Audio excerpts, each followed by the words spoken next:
We continue our discussion of compliance role in M&A by looking at financial and operational data in the pre-acquisition phase.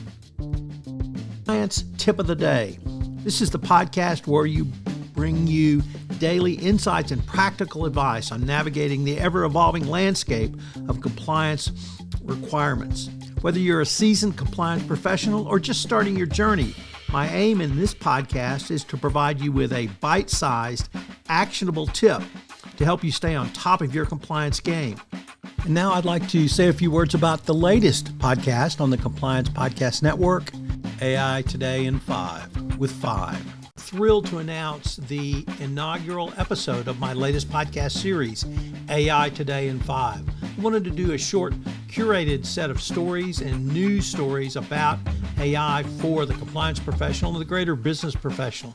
You can check it out on Megaphone, the Compliance Podcast Network, Spotify, iHeartRadio, or Apple, or wherever great podcasts are listened to. Check out AI Today in 5. Mergers and acquisitions has long been a fertile ground for FCPA enforcement actions, literally going back to the first decade of this century. And here in 2025, we're still having them.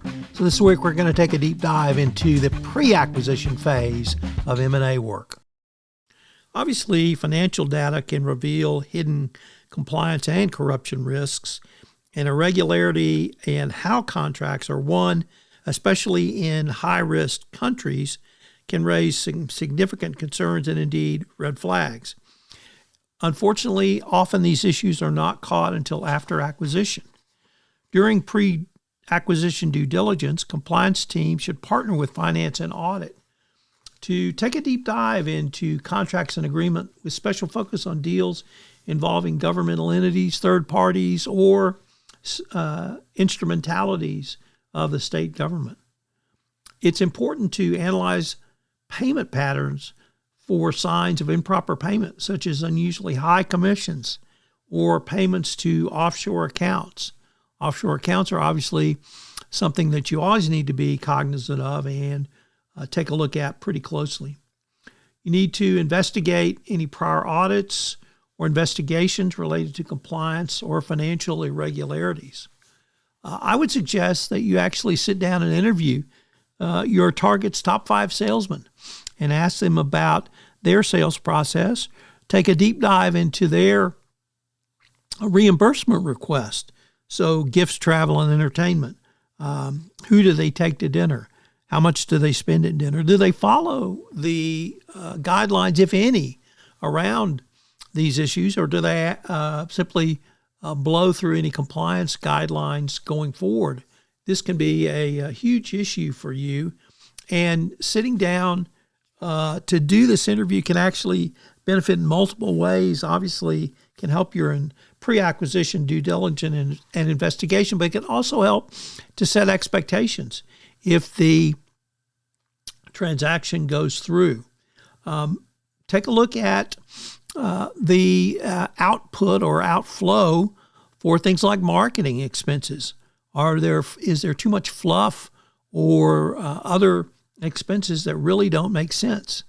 And then from the lawyer perspective, I always think it's important to review contracts and agreements to focus on payments of third parties. Are the third-party contracts incentive-based? Are they time and incentive-based? Or are they simply some type of hourly rate? Is there a incentive bonus or kicker that would indicate high incentive to get the deal done and not necessarily in under ethical business practices and in compliance with your target's own policy? So taking a look at these issues from the financial and operational aspect, it could be as important as sitting down with the compliance component of a target to understand their view of a compliance program. So what are today's 3 key takeaways?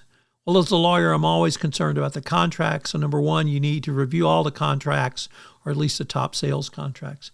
Number 2, you need to consider the payment patterns of payments. And then 3, take a look at prior audits and investigations. happy to do for you, the compliance profession, is if you have a question or a series of questions you would like some compliance tips on, I'm happy to take any requests that you might want, certainly anonymize them, and give you a quick tip.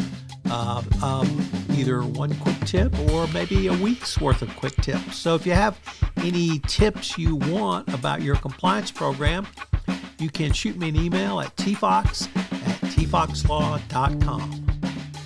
This podcast was created and produced with the assistance of AI.